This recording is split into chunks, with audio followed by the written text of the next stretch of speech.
What the Actual Fork podcast is co-hosted by two intuitive eating registered dietitians, yours truly, Sammy Previtt, owner of Fine Food Freedom, and Jenna Warner, owner of Happy Strong Healthy. We can't stand diet culture bullshit and love keeping it real. Our mission is for all humans to believe that they are made for so much more than chasing a smaller body. We are also here to share with you that food can be fun and pleasurable again. Although we are medical professionals, we are human beings too. We are not afraid to share our deepest, darkest secrets and how many years of our lives were taken by diet culture. We started this podcast so no human has to feel alone in their journey towards food freedom. So get comfy and join us for a casual convo where you can expect to laugh, cry, learn, and grow.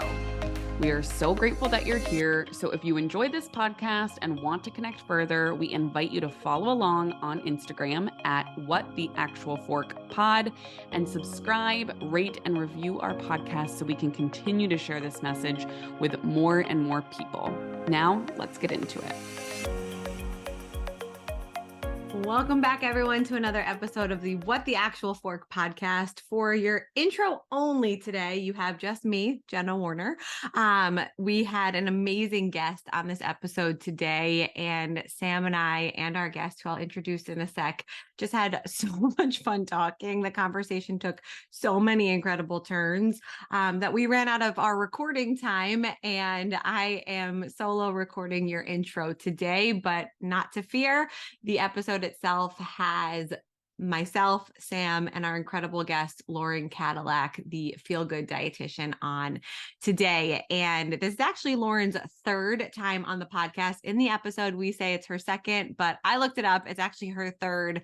And it was by far my favorite conversation that we've had with her yet. And I will dive more into that in a second, but I actually wanted to give a What the Actual Fork moment of my own that I just experienced after getting off of a call with a client that I needed to share. So this client of mine who I absolutely love and adore, and I will not reveal anything more than that about this person, but she is getting married and had a recent experience at the seamstress that startled her a little bit, that got her upset. The seamstress made comments about her body and things that in the seamstress opinion that would make the seamstress's job easier if she did or didn't do. And it had a big impact on this client's mental health for the moment and the impact of the experience. And what I'm so proud of this client for is because of the work that we have been engaging in. Not only did she feel safe enough, which I'm so grateful, to come to me and share the experience so I could go all out with my response to her, but she took an extra step and set a boundary with the dress fitting office or the manager, and actually gave them a phone call and let them know how much that experience could have potentially hurt her, and the experience, if somebody else experiences it, how much it could potentially hurt someone else.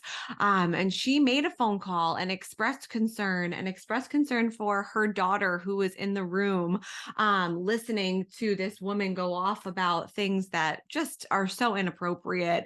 And she actually was able to create change for future human beings. And for that, I am so freaking proud of her, but also just goes to show the impact of what a food freedom journey can really do for you, for the people that you love, and for other people in this world in ways that you don't necessarily expect. And I think that's the coolest thing about being in this messy middle of a space in nutrition, where you don't have a clear-cut picture of what your outcomes are going to be, your goals that you achieve along the way. You just are constantly surprised, I think is the best way to put it.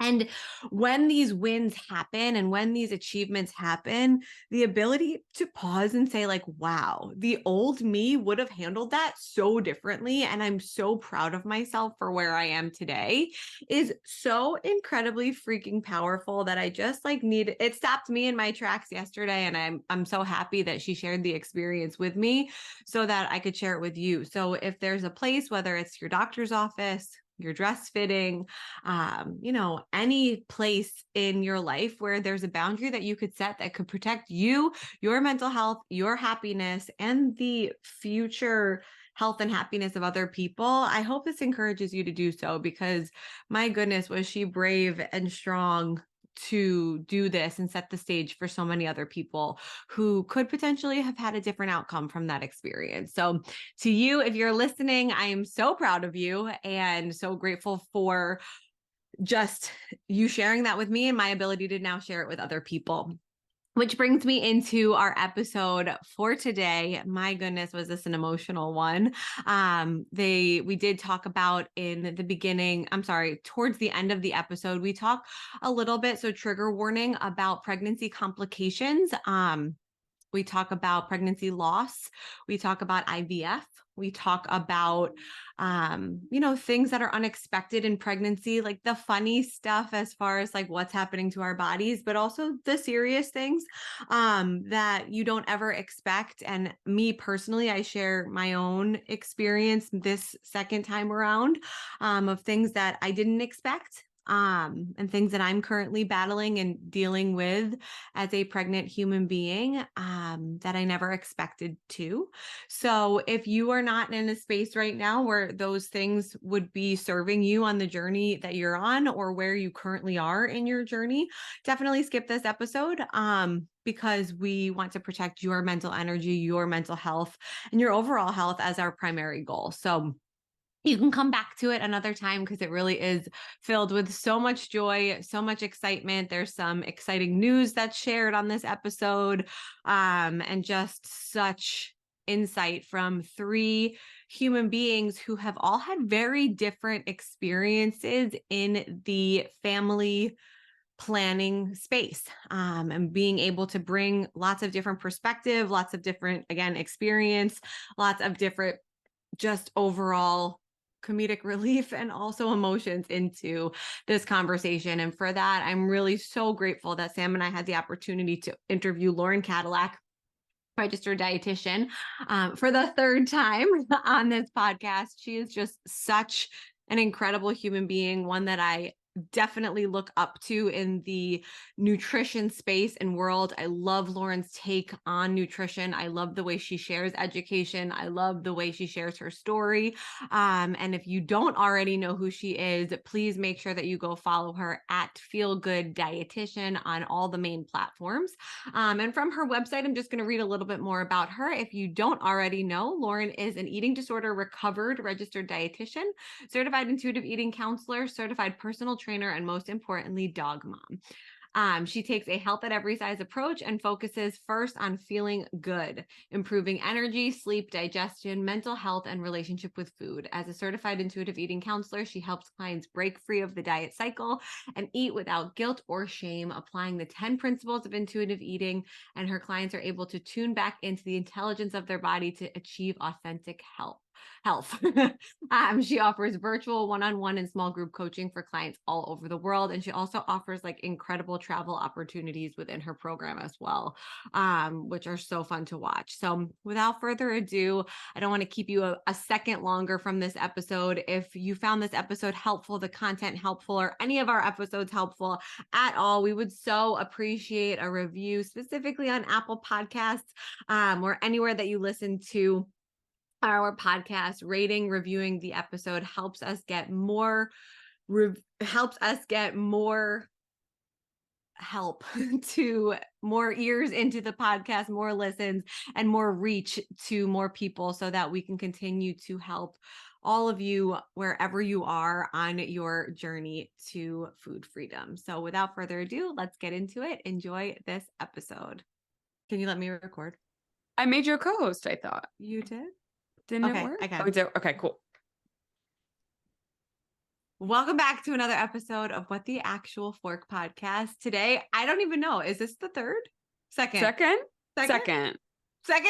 we have the amazing Lauren Cadillac with us today, and we're so excited we can't even decide what we want to talk about. So Lauren, hi, how are you? I'm good. Thanks for having me again. Since you've been on, I really think it's 3 times, but I guess it's 2. Were you on Drunk Dietitians? I don't even like saying the name.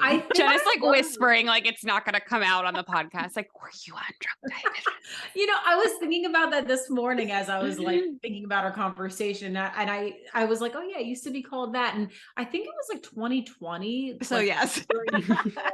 So then, yeah, you were on the old school pod of ours. Well, so back then we did the this or that, but today our new thing is to ask all of our guests if they have a moment that they can think of, whether it's related to nutrition or not, honestly, in person, on social media, whatever it is, that has made you stop in your tracks and say, what the actual fork? Wow. You're like, no.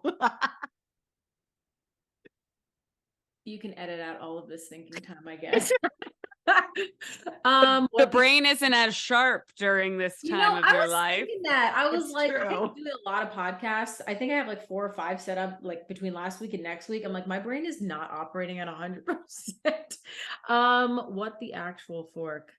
I mean, I can give you one for you if you need help, because I feel like you've been crushing the 90s content, just about like all the things in our childhood that have shaped the current generation's relationship with food and body today.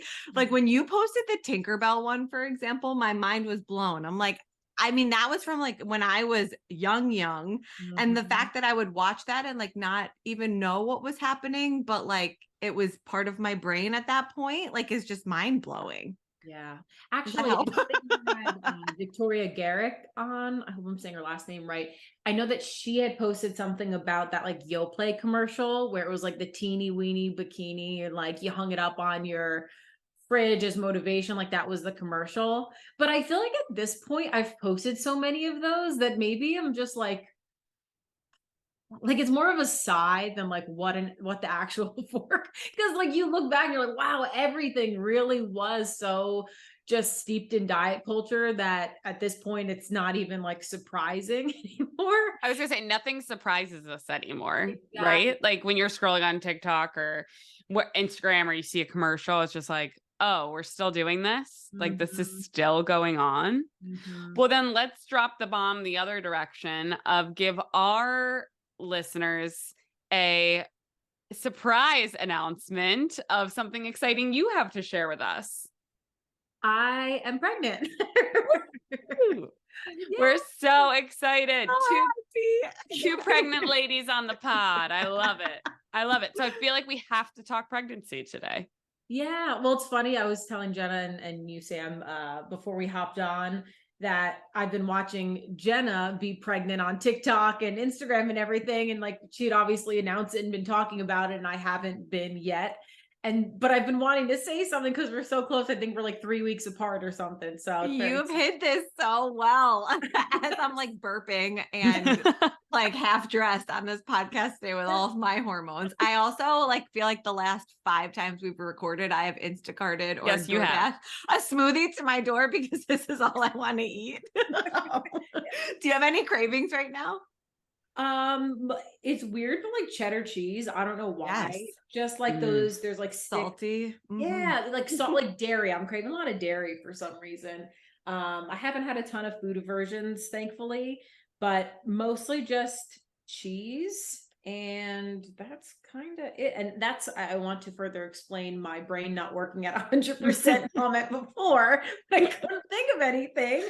I feel like I'm just, not quite as sharp due to the pregnancy, or I'll just I'll blame every negative thing on pregnancy. It's the truth. Somebody said to me once, just think that even if you're doing nothing, your body's working at like 80 or 90% capacity because it's growing a human. And I was like, thank you.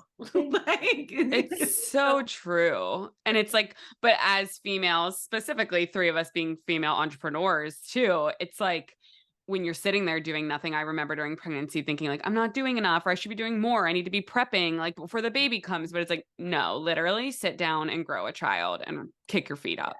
I had a moment of that yesterday where I was so tired, and thankfully I was done pretty early yesterday, and it was like 4 o'clock. And I'm like, you know what? The time that I have left to just be able to take a nap uninterrupted, like is fleeting. I'm like, I'm going to take advantage of this like while I can, because in a couple months, like I will not be able to do that. So I'm going to enjoy myself now.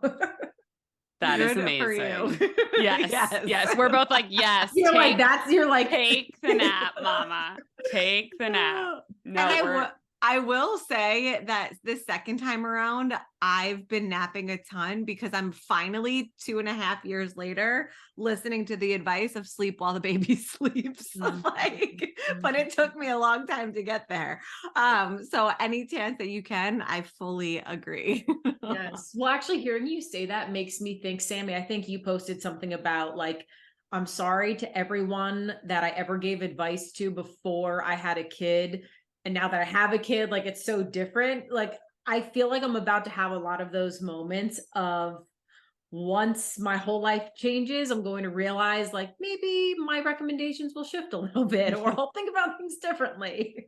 and that's like anything in life, right? And probably the same stands true for pregnancy. Like if, thinking about before I ever fell pregnant or had a child, like when we'd have pregnant mamas come into the office and talk about being tired, like I thought I understood what they meant, but it's like, no, we don't understand until you go through it. And I feel like that's life.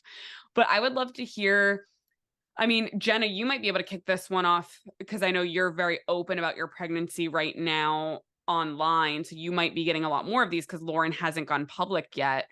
I would love to make this like a pregnancy, just rapid fire questions for all of our listeners who are pregnant so we can point them in one direction. So Jenna, is there any one question that's coming up for you first that you're getting or seeing all the time right now? I think the one thing, and it's so funny because my cousin was over yesterday and she like asked me, she's like, can I touch your belly? And I was like, of course, because I was wearing something like this because this heat is just out of control. And she was like, do people come up to you in public and like ask you that? And I was like, I don't think so, because I think I've made it very, very clear on social media that like I'm just not interested in talking about my body or like anybody making comments on it. But I do think that it's very common, especially in first-time pregnancy, for like people to take advantage of that, right? To like make the comments, to ask you the uncomfortable questions, to touch you inappropriately, right? When you start showing. And I'm curious if that you've come across that at all from anybody that does know. Right. Well, I think similar to you, like the people in my life know what I post online, like they follow me, they see my messaging. So I think that on one hand, they probably either just wouldn't say anything or know not to say something. But I also feel like, one, I work from home a lot. It's not like I'm going into an office and I'm around like, I don't think I'm not around people because that sounds really sad, but like I'm home most of the day, and I feel like I've only, everyone carries the baby differently and looks differently. And I don't want to say just started showing, but I feel like it's now like more visually obvious. And so but I still feel like I'm in that phase where people, it's not like, when someone's like 37 weeks pregnant, it's like very obvious. Like I'm kind of in that in between where like I'm showing, but I'm also, I think people would be kind of hesitant to say anything. So I personally haven't really gotten much, but what I would say is like I get more of like people sharing their stories, and sometimes that comes with like, well, I gained this or I lost that and I could fit into these jeans, or like just sharing their own stories and things that like I don't really need to hear like or know. And I know people don't mean anything by it. People just want to, connect, and like that's how people bond and talk and all of that. But I will say, just it opens the door for a lot of, it's just like the perfect storm for body comments, for food comments. Yeah. I think that's like perfectly said, because I think one of the the hardest things, actually, I know Sam and I have two different experiences on this, and I chose in my first pregnancy to not engage in any of that or research anything. And I was like dumbstruck when the baby came. And I know Sam wasn't like the complete opposite, but she Kind like of. talked to me and she like I researched took a ton. courses and shit. Yeah, like Yeah. all the things. It was like so much like more prepared and like engaging in those conversations. And we have totally different postpartum experiences. But I think that's also part of the difficulty or the challenge of pregnancy and social media is the comparison, which we kind of chatted about a little bit before we started recording. But this second time around, even if I'm just comparing myself to my first pregnancy, it has been very mentally exhausting for me. And I'm curious, as a first time pregnant human, if you're experiencing any of that, or Sam, looking back, if you can relate to any of that. Yeah, for sure. I mean, I feel very fortunate that I haven't had any symptoms that have been too debilitating. I mean, I've been tired, and especially in the first trimester, I had a lot of fatigue. But I feel like I'm 21 weeks as we're recording this right now, and I feel pretty good most days. I feel kind of like how I felt before I got pregnant. But I think there's a lot of, like you said, the comparison and just anxieties starting to flow of like, am I prepared enough? Am I thinking about this too much? Am I not thinking it enough? Like, business wise, we are in different situations than people that work for a company might be, where they have maternity leave. And so there's kind of questions around that. It's just kind of one big one big anxious storm. Sam, what do you think? I couldn't agree more. My situation was a little different where we were trying for so long, and because we went through IVF and had a scheduled transfer, obviously IVF is not a guarantee, but it was very planned. It wasn't like a surprise for us, and we had been wanting it for 4 years by the time she was born. So there was a lot of time to plan and prep. But I think for me, I felt, and I know, Jenna, we've talked a little bit about this before on previous pods. I think I felt, and I'm going to go back to this for you, Lauren, after. I want to ask how your relationship with your body, like the work that you've done on your own relationship with your body, how that's been during pregnancy, and how you think that would have been, 5 years ago, 7 years ago, if that version of you fell pregnant then. So I was very fortunate for coming to the intuitive eating work and doing a lot of body image work before.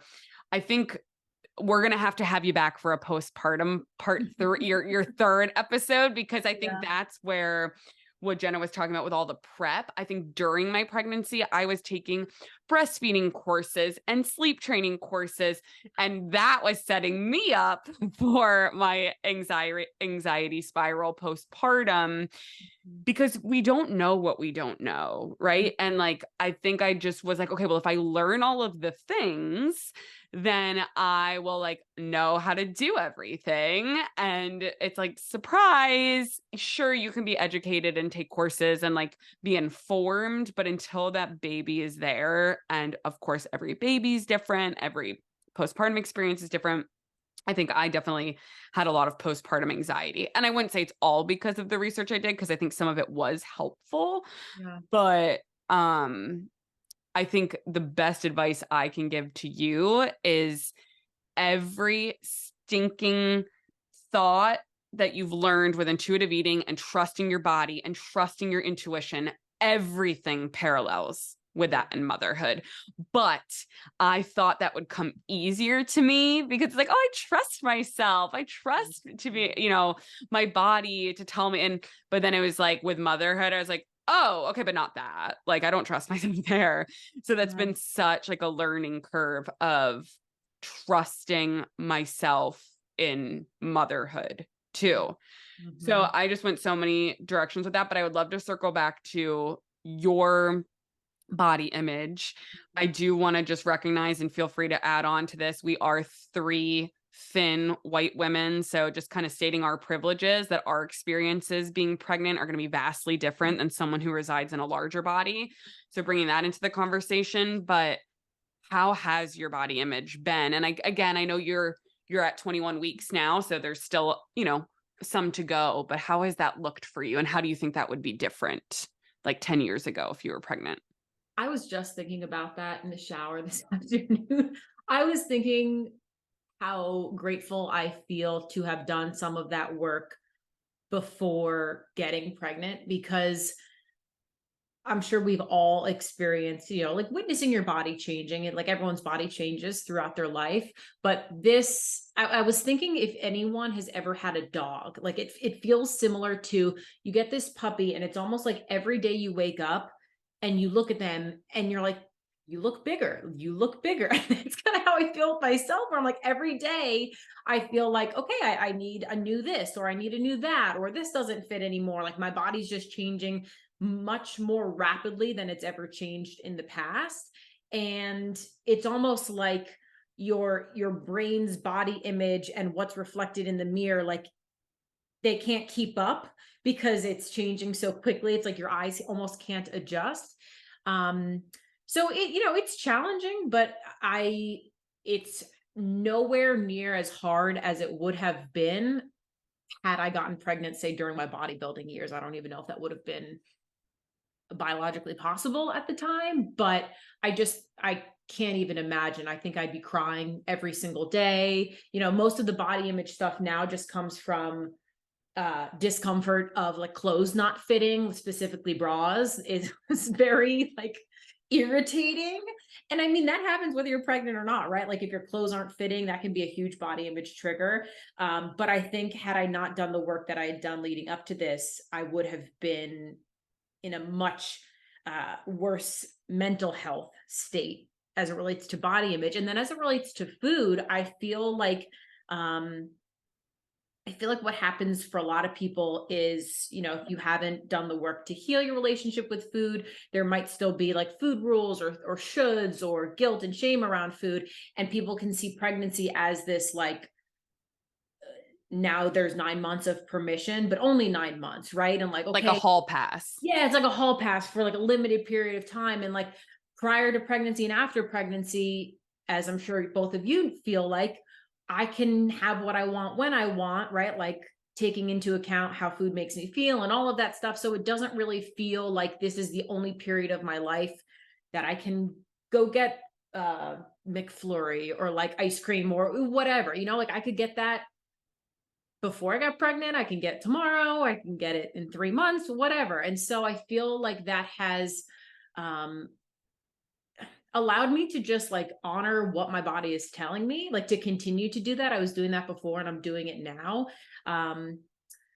So I just, again, I feel really grateful to have done that work. But I was actually talking to someone else about this, how I feel like something about pregnancy allows people to tap into intuitive eating a bit more easily, because there's this other being that they're now caring for. And it's like, well, I want to make sure that this baby is getting what it needs. And, I'm hydrated and I'm taking care of it. And it almost feels like it makes it a little bit easier on that front. But pairing the relationship with food with like the body changing, it's tough. It's really tough. And as you mentioned, Sam, too, like I live in a very, very privileged body. And so this is all coming from a very privileged person, and everyone's experience will be very, very different, unfortunately, depending on the body they live in. I love and can echo everything that you said. And something that I just want to add on to it too is when we think about, and I've worked with a lot of women, like a lot, especially more recently, which I think is interesting, where people are panicked about that first, if you come from diet rules, right? There's this like sense of panic in that first trimester when like you can't eat anything but bread and maybe some cheese, right? Like I think I lived off of like mac and cheese, grilled cheese, cheese and crackers. Like those are like my two food groups, right? But I remember from like a personal space and also with the women that I have worked with, like the panic, quote unquote, of feeling like I'm not eating, you know, all my food groups or my colors, or what is the baby going to do? But is it really stemming from, is it for the baby, or panic from losing or leaving those food rules behind, right?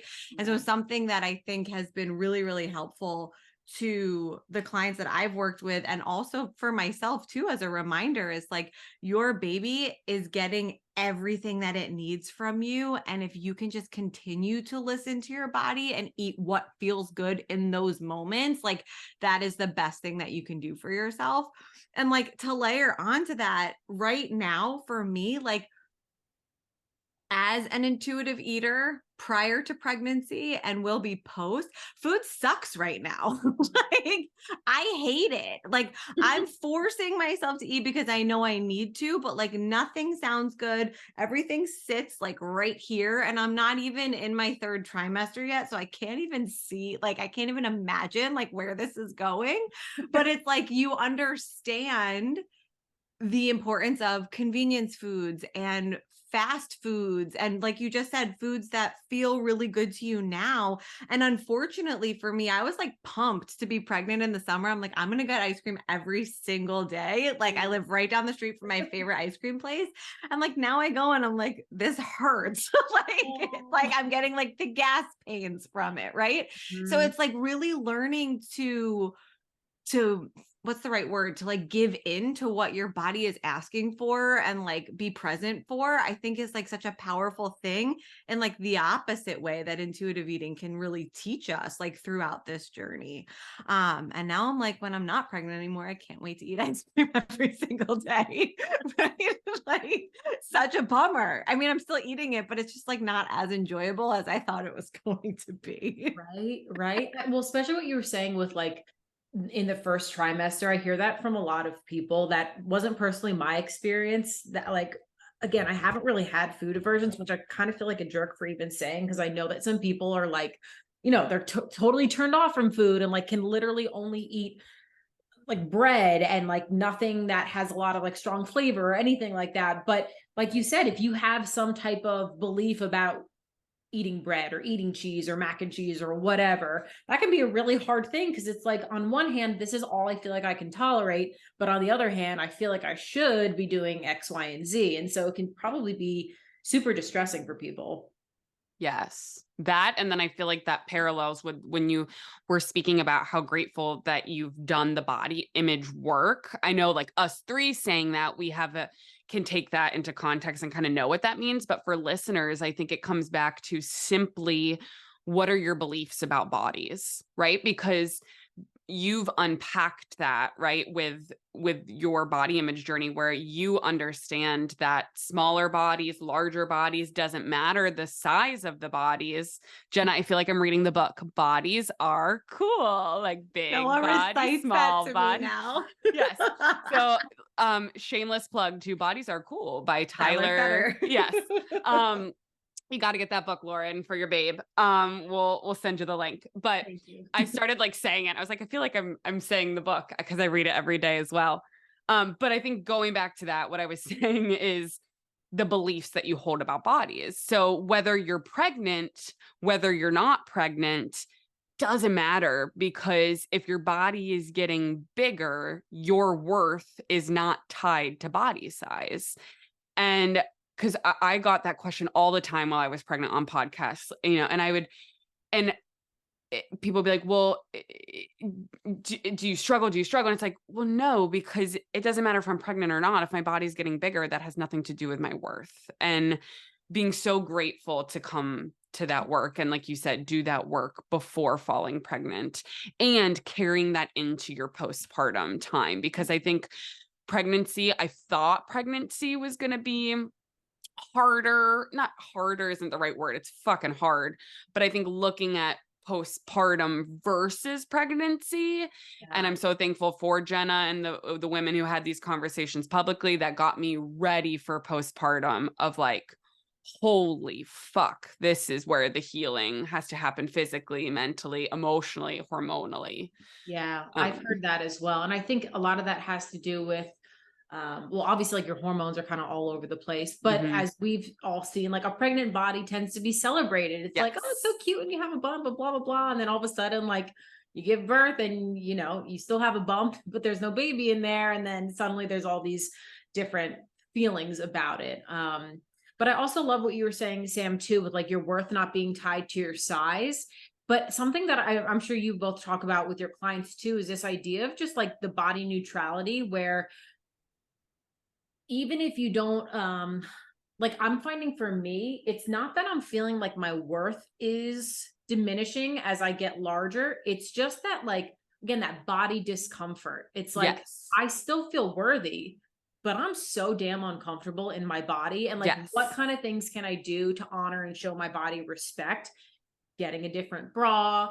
I like got this like lotion that I kind of put on that helps. My skin's been super dry, you know, like asking my husband for a back rub, like things that like show your body respect regardless of how you're feeling about it, you know? And I think that can be a helpful, like more of a realistic destination for people where it's like, hey, you know what? Like I'm going to feel great about my body some days and terrible other days, but like I'm just going to show it respect. I know that I'm worthy. I'm uncomfortable, but I'm going to show it respect.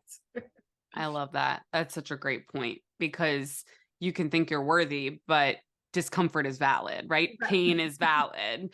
Being short of breath, getting off the couch is valid. Like those are all valid things, even though or the just shortest of talking breath on a podcast is not tied to body size. Yes. Another thing I wrote down while you guys were talking, and Lauren, I would love to hear if you have any funny ones that have made you like laugh out loud recently. But when I was pregnant, like I was on pregnancy TikTok, you know, because that's what you're engaging in. But I remember seeing like all the ones of, it was a trend back when I was pregnant of like a cute little like newborn looking up at mom on the camera and being like, when you've ate like fire hot Cheetos for 12 months and then created this cute little baby, and just showing like whatever your pregnancy craving was, whatever you could eat, like it still creates an amazing human. Doesn't matter the nutrient density, you're going to make this amazing human. Yep. I've been seeing some really funny ones. They're more like people complaining about pregnancy, but like it's hilarious because I feel like we were talking before we hopped on, like a lot of times people are only posting like all the good stuff, and you know, you need to see like the reality of things. But you know, just one talking about how she didn't expect, you know, to, like you said, get out of breath talking, or for her like nipples to grow. Like these Wait, things. let's talk crazy symptoms that you guys didn't expect. Just start rattling them off, and I'm going to start writing some down. Wait, because do we've you all guys experienced different follow- things. Do you follow Indy Clinton, either of you, on social or on TikTok? What- She's like No. Indy Clinton. She's a model that has a son who's my Noah's age, who's like 2.5, almost 3, and he's wild, just like Noah. That's why I started following her. And she has a 6-month-old, and she just found out she's pregnant again. So she just did a TikTok on, you know, the wildest things that I can't even say this with a straight face because I always think about my mom listening to this podcast. But she said one of the things that she was experiencing this time, her 3rd time around, that has never happened to her before. And I thought I was alone in this. I've never said this out loud, but she said her vagina like swelled like in the 1st trimester, and like her like first and second, like her labia were like super swollen, and just like it hurt to like ride a bike or like sit down. And I was like, holy shit, I feel so validated. Like, you and your swollen labia. thought about this before, but like, wow, is that normal? Like, that's amazing. There are so many of those things. I have a bunch of my friends right now are pregnant or like just had kids, and so I feel like I'm texting them a lot. Like, I've been getting like a rash under my armpits. And I'm like, is it the deodorant? I'm like, no, I think it's from pregnancy. Like, I don't know. Like, I had discoloration in my armpits. I don't remember if it was my end of pregnancy or postpartum, but it definitely went into postpartum and they were like so discolored. And that's like a huge hormonal thing, apparently. How about the way you smell? Oh my God, I smelled stink. Terrible. Well, that was postpartum, I smelled terrible. I smell terrible months. Thank you, I've been trying to Lumi. use like Tom's deodorant or something, and I was like, this isn't gonna cut it. Like, I need something stronger. Yes. Other things that I experienced too that like I know people have talked about them, but I didn't know that I was gonna experience these things. One was like the terrible calf cramps in the middle of the night. I don't know if you guys experienced that. I forget if that was like second trimester. I would wake up and like scream in the middle of the night. Like imagine like when your calf gets so tight and you like can't bend your foot. I don't know if that's ever happened to you, but it would happen so bad. I added magnesium in though with and made sure I was like very hydrated and that helped. Yep. But that got bad. And then near the end of pregnancy, definitely third trimester, colostrum was just spewing out of me. And I did not know that like your nipples could leak before the baby came. So I was like, am I going into labor? Like, what's happening? But like just straight, and like I had never breastfed. I had never had a baby. So I was like, what is this? Like they were just leaking. Oh my God. Everything breastfeeding nipple related is like, not freaks me out, but like that is what I'm most scared for. I know. Don't be scared. It's like, it's wild. You figure it out. Yeah. It's fucking crazy. My nipples were really, really tender and like buzzy. You use that on a podcast. You're like buzzing nipples. I was like, I don't know what buzzing means, but maybe next time. It would be, like for you, Sam, like when the baby would be ready to breastfeed and like you weren't and your nipples would like sting. I had that in like the early second trimester. It's gone away, thank God. But they would just like get and then stop, and I'd be like, what the fuck is happening? I feel like I want to quote freckled foodie Cameron Rogers every time, like, what the fuck is happening to my body, because she went absolutely viral for that series when she was pregnant. But like, it's so true, like just so true. I think something that's helped me so much is like, I tried so hard not necessarily so much the first time I was pregnant because I didn't go anywhere. This is my first pregnancy, like being out in public, because I was like, it was so COVID when I was pregnant with Noah. But I tried like so hard at first to like, wear like the pregnancy clothes that I thought would be good, right for my body. And then like something that's helped me so much is just really focusing on comfort and stop giving a flying fuck, like you can see today, what anybody thinks about like what it is that I'm wearing. Like, it's hot, it's uncomfortable. I feel like Rachel from Friends when like she walks out in that like crop top and they're like, you sure you want to wear that? And she's like, oh, I'm like, whatever. But like that has been a huge help for me, because being comfortable is the only thing you have control over, right? Like, we don't have control over anything else in our pregnancies at all right now. And your partner, as much as I'm sure he wants to understand and is so supportive, as I know you guys have an amazing relationship, like they have no fucking idea what it's like to grow a human. And like every time my husband has like a cough, I'm like, I'm pregnant. Like, pump the brakes, okay? like don't talk to me. I'm pregnant. I have a headache. I'm like, I'm pregnant. Okay. Like, I don't give a fuck. I'm pregnant. Go to the basement. Walk away. Go to the basement. Get out of my face. But like, I walked downstairs in like white pregnancy jeans the other night and like a tank top. And Matt was like, you sure you want to wear white tonight? I'm like, are you sure you want to continue that sentence? Like, sure you want to keep talking? Like, these are the only pants that fit right now. And yes, I'm going to wear them. But I think like that's just like a huge tip that I have, is just like focusing on what actually makes you feel good, food wise, body wise, clothing wise, like all of it, because nothing else is really in your control. I love that advice. And because I had Sienna June 6th of last year, and like in Florida, I mean, it's always fucking hot here, but like near the end, I was like, I only flowy dresses. Like there was no way I could put a pant on. Like it was just flowy dresses, like, you know, the ones that are like tight here. And then like, it's just flowing in the wind. Needed to create some breeze down there, if you know what I'm saying. Yeah. Yeah. I mean, the discomfort in general, and then you like layer on the heat. It's tough.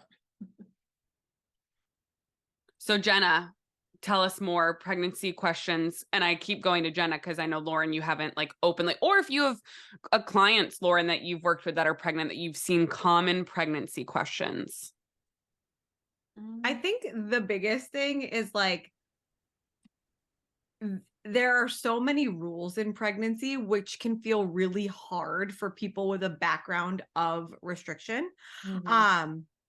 Obviously the rules are very different for your health, but there are ways to bend them or apply them to yourself, or find solutions, I should say. And what I'm learning this second time around is like, I was an absolute psychopath about the quote unquote rules the first time around. And if that's where you are now, I am holding space for you, because you just want to do what's best for your baby and your body. And, you know, you don't know what you don't know. And I think what I learned, and I think I've shared this before on an episode, but like I have this vivid memory of having an absolute breakdown over chemical sunscreen. Yes. Like Yes. about the ingredients in sunscreen, like sobbing in my car, being pregnant in the summertime the first time. And I was like 3 months pregnant the first time around in the summer. And I remember one of my friends from college giving me the absolute best advice ever. Shout out to you, Allie, if you ever listen to this podcast. She was like, Jenna, what do you think the stress you're doing to yourself right now is doing to your baby? Yeah. She's like, wear the fucking sunscreen or don't.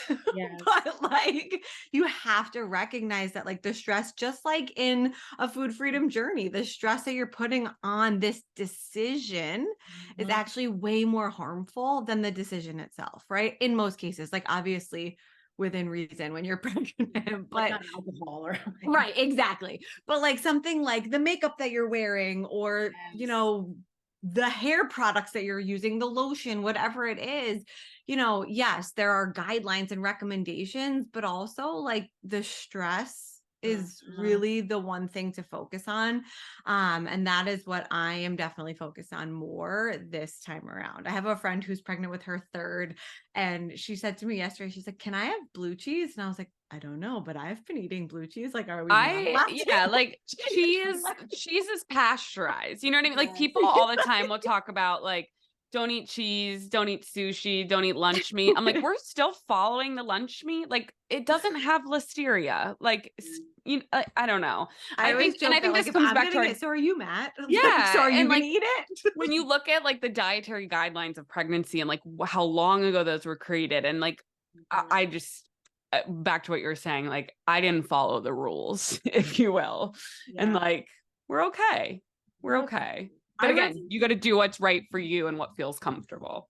Yes, but like I resonate with that so much, Jenna. I think I had actually told Sam this, and maybe we want to put like a trigger warning on the beginning of this episode for this, but I had a miscarriage back over the holidays actually. And when I first got pregnant the first time, I was like, okay, I need to switch out my hair products, my deodorant, my lotion, like every single thing that went on my skin. It was like this perfectionism that had once been applied to food that like is there to try to manage my anxiety. Like it's not there with food anymore, but let me use that perfectionistic all or nothing. Like I have to do pregnancy perfectly to manage this anxiety. And so like going through that experience of miscarriage, like I started working with a therapist again. And like, that's something that her and I talk a lot about is like, you can't control everything. Like you like to think that you can. And again, like whether it's with dieting or it's we're trying to change like how our skin looks or like have the perfect pregnancy, like it's all just trying to manage anxiety and to try to like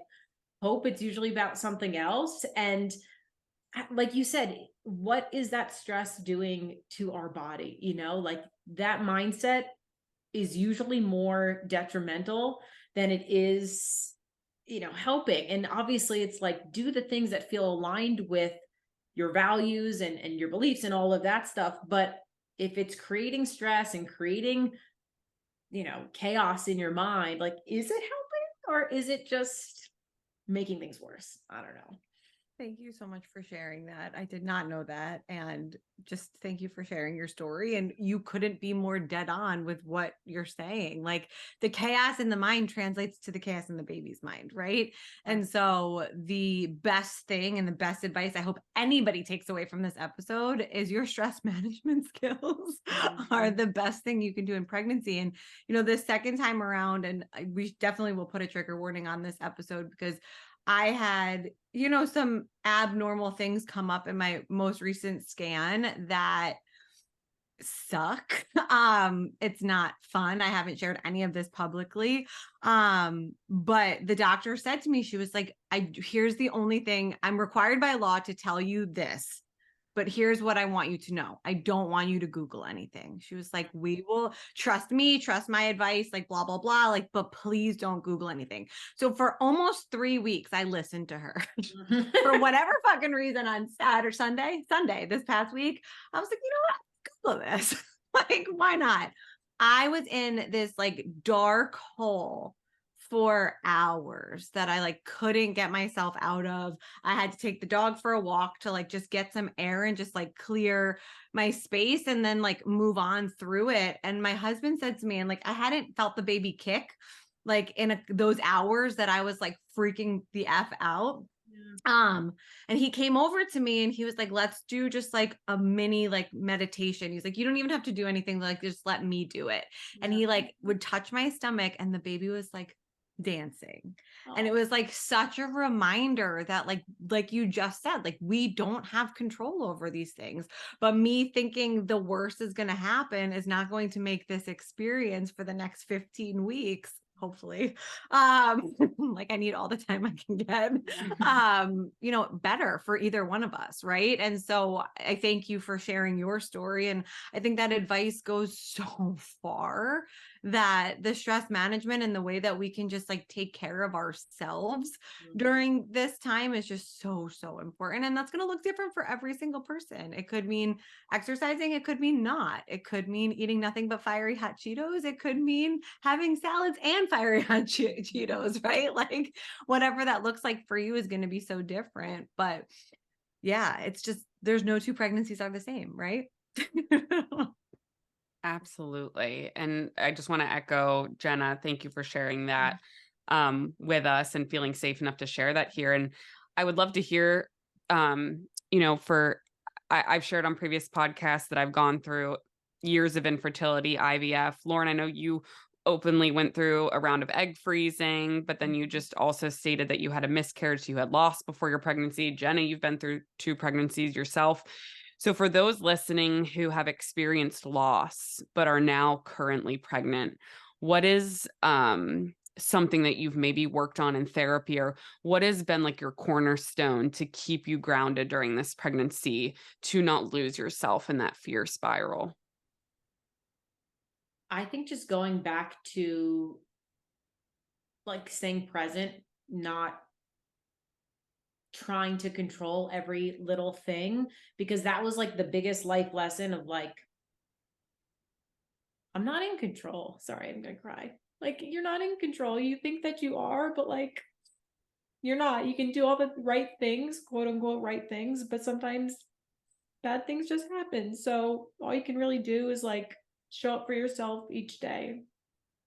Thank Sorry, you. I'm always crying. Don't apologize for emotions.